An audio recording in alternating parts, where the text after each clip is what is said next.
के जो लोग हैं वो अपना घराना चलाने का देखते हैं। और हम सब लोग नरेंद्र मोदी जी के साथ में हैं। उद्धव ठाकरे जी का कोई ज्यादा अस्तित्व रहेगा नहीं इस लोकसभा में। ओवैसी जी जब अपना ही घर नहीं बचा सकते तो दूसरी जगह छेद करने का कोई फायदा ही नहीं है। गडकरी जी को तो यहाँ से 100% वोट मिलने वाले हैं।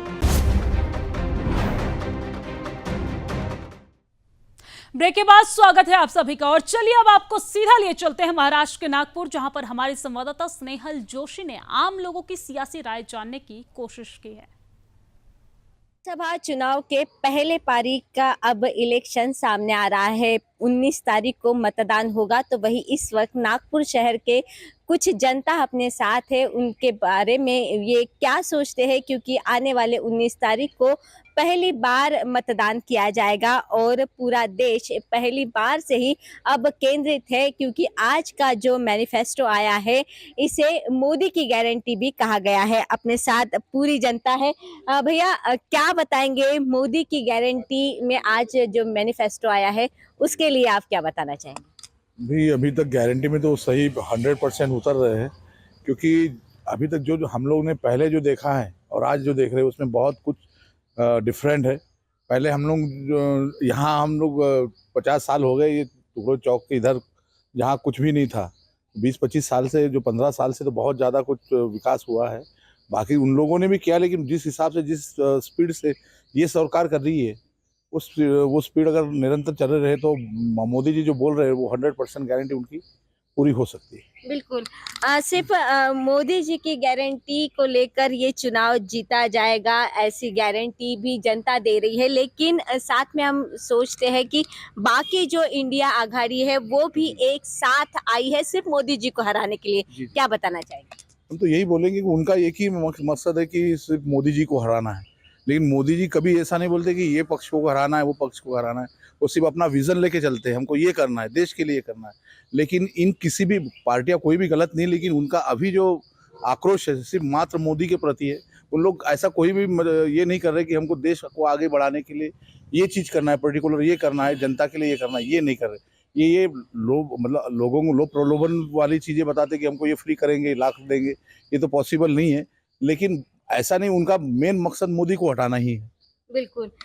एक और सभी का कहना है कि अगर मोदी को हराना है तो इकट्ठा होना होगा। तो वही महाराष्ट्र के उप मुख्यमंत्री देवेंद्र फडणवीस कहते हैं कि ये जो लड़ाई है वो किसी के साथ नहीं है। ये डायरेक्ट मोदी जी से शरद पवार जी की लड़ाई है, मोदी जी से राहुल गांधी की लड़ाई है, और भ्रष्टाचार के साथ जो मिले हैं उनके साथ की ये लड़ाई है। आप क्या बताना चाहेंगे? देखिए, मोदी सरकार जो चल रही है 2014 से मोदी जी ने अपना कार्यकाल संभाला है और वो ही अपने देश के पंतप्रधान के लायक है। देवेंद्र फडणवीस जी जो है हमारे उप मुख्यमंत्री है, ये भी अपने पक्ष के लिए ही काम कर रहे हैं और 100% हमारा विकास हो रहा है, इसलिए कोई दो मत नहीं है।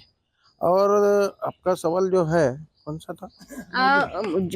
उप मुख्यमंत्री देवेंद्र जी कह रहे हैं कि ये लड़ाई जो है वो किसी भी पार्टी की किसी के साथ नहीं है, ये जो चेहरे की लड़ाई है तो ये डायरेक्ट पंतप्रधान नरेंद्र मोदी जी और शरद पवार जी या फिर राहुल गांधी जी के साथ है। तो ये क्या है कि मोदी जी जो है वो सबके दिलों में छाए हैं। आज सब देखते हैं कि शरद पवार जी जो है अभी उनका कार्यकाल तो जहाँ तक कि अभी समाप्त होने आ रहा है और वही लेकर वही अपना करते आ रहे हैं। अभी उनका रोल तो जहाँ तक के नहीं है। अभी मोदी जी जो कर रहे हैं वो इतने स्पिरिचुअल इसमें काम करते हैं। वही गांधी घराने के जो लोग हैं वो अपना घराना चलाने का देखते हैं। तो इसलिए उनका कहना यह है कि मोदी जी हम घराना नहीं चलाती, इसलिए मोदी का चित्र सबके सामने आ रहा है और सभी लोग मोदी जी को चाहते भी हैं। बिल्कुल। लेकिन जिस समय कांग्रेस का मैनिफेस्टो सामने आया उस वक्त कांग्रेस के जो दामाद है वाड्रा जी, उन्होंने भी राजनीति में अपना चांस लेने की बात की है। क्या बताएंगे? यही तो कांग्रेस का चेहरा है, जो आपने देखा है कि वो उनकी फैमिली के लोगों को ही ऊपर लाने का प्रयास करते हैं। लेकिन जो भारतीय जनता पार्टी है वहाँ पे छोटा कार्यकर्ता भी पंतप्रधान बन सकता है, ये देश को दिखा है और हम सब लोग नरेंद्र मोदी जी के साथ में है। बिल्कुल। अब महाराष्ट्र की बात करते हैं। महाराष्ट्र के उद्धव ठाकरे जी भी इसी घराने शाही में शानदार अपनी काम करने के लिए जो है मुख्यमंत्री पद पर बैठे थे और उनकी लालसा है कि शायद मैं एक सपना और देख सकता हूँ कि मैं मुख्यमंत्री बन सकता हूँ। लोकसभा इलेक्शन को लेके आप उद्धव ठाकरे जी को कैसे सोचते हैं? देखिए, उद्धव ठाकरे भी घरानेशाही चला रहे हैं। बाला साहब ठाकरे जी ने बताया था, अगर मैं कांग्रेस के साथ अगर जाऊंगा तो मैं उस दिन अपनी पार्टी बंद कर दूंगा।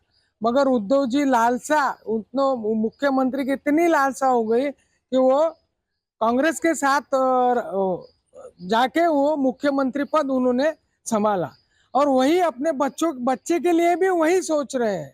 तो अभी उद्धव ठाकरे जी का कोई ज्यादा अस्तित्व रहेगा नहीं इस लोकसभा में, ऐसा मुझे लग रहा है। बिल्कुल। राष्ट्रवादी कांग्रेस की भी बात कर लेते हैं। महिलाएं अपने साथ है इस वक्त 2 बार। इसके पहले जो है पवार फैमिली पवार फैमिली को टिकट दिया गया था। पहली बार वहां के जनता ने जो है वो शरद पवार जी को जीत के लाया, अजित पवार जी को जीत कर लाया और सुप्रिया सुळे जी को भी जीत का सेहरा उन्होंने बांधा है। अब की बार उनकी बहू है, तो क्या लगता है कि जनता उनके बहू को भी जीत कर देंगी? अगर उनका काम अच्छा होगा तो हमेशा हम लोग उन्हीं के लिए तैयार रहेंगे। जैसे नरेंद्र मोदी हम सबके लिए जैसे काम कर रहे हैं, हम सबको जितना आगे बढ़ा रहे हैं, जितना हम सबके लिए इतना जॉब हर चीज़ के लिए जितना भी वो हमें आगे बढ़ा रहे हैं, तो अगर वो मैम भी वो सब करते हैं हम लोग के लिए, तो हम डेफिनेटली उनके लिए हमेशा खड़े रहेंगे। बिल्कुल। अजित पवार जी ने भी अब भारतीय जनता पार्टी का दामन इसीलिए थामा है क्योंकि वो विकास को देखकर वो आए हैं। उनकी बीवी भी जो है वो इलेक्शन के लिए खड़ी हुई है, विकास को देखकर खड़ी हुई है। विकास के मुद्दे पर आपका कहना है कि वहाँ की जो जनता है वो उनके चुनकर लाएंगी।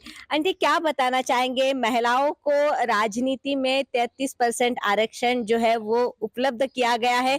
कई महिलाएं हैं जो ग्राउंड पर उतरकर काम करती है। उन महिलाओं के बारे में आप क्या कहेंगे? बोलो। महिलाओं के लिए काम है वो अच्छा है, काम करने के लिए। हाँ, तो राजनीति में राजनीति में महिला आनी चाहिए। चाहिए। अच्छा, तो आप मानते हैं कि एक अच्छी राजनीतिकार महिला हो सकती है? हो सकती है। बिल्कुल। तो फिर कंगना रनावत के बारे में भी पूछ लेते हैं कि आपको क्या लगता है कंगना जी किस तरीके की नेता बनेगी? उनके बारे में तो उतना हमें उसके बारे में पता नहीं है, बट अगर वो करना चाहे तो हम उनके लिए फुल सपोर्टेड है कि वो आगे बढ़ना चाहती है, हम लोग के लिए काम करेंगे, महिलाओं के लिए काम करेंगे, तो हम डेफिनेटली उन्हीं के साथ में रहेंगे। क्योंकि ऐसा नहीं है कि महिलाएं राजनीति नहीं कर सकती है। महिलाएं भी जब प्लेन जहाज सब कुछ चला सकती है तो वो राजनीति भी कर सकती है। तो अगर उन्होंने हम लोग के लिए काम किया, लेडीज़ के लिए काम किया, हमारे सुरक्षा के लिए अगर काम करते हैं, तो मैं चाहती हूँ कि ऐसी महिलाएं आगे आए और वो इलेक्शन के लिए और इस फील्ड में आगे बढ़े। बिल्कुल। एमआईएम के लिए आप क्या कहना चाहेंगे? क्योंकि इस समय महाराष्ट्र में एमआईएम की पकड़ जो है वो कम होते हुए नजर आ रही, लेकिन अभी भी भाग्यनगर में एक दमदार जो है वो नेता ओवैसी के विरुद्ध दिया जा रहा है जो पहले कहीं नहीं था। क्या बताएंगे? ओवैसी जी जब अपना ही घर नहीं बचा सकते तो दूसरी जगह छेद करने का कोई फ़ायदा ही नहीं है। सबसे पहली चीज़ तो वही है कि आज सबसे ज़्यादा लोग जो जाएंगे वो विकास की तरफ जाएंगे। जहाँ जहाँ विकास है, आज यूपी जो सबसे पिछड़ा एरिया था, योगी जी ने सबसे आगे लाके उसको खड़ा कर दिया। विकास का सबसे अच्छा मॉडल देखना है तो यूपी जाना होगा।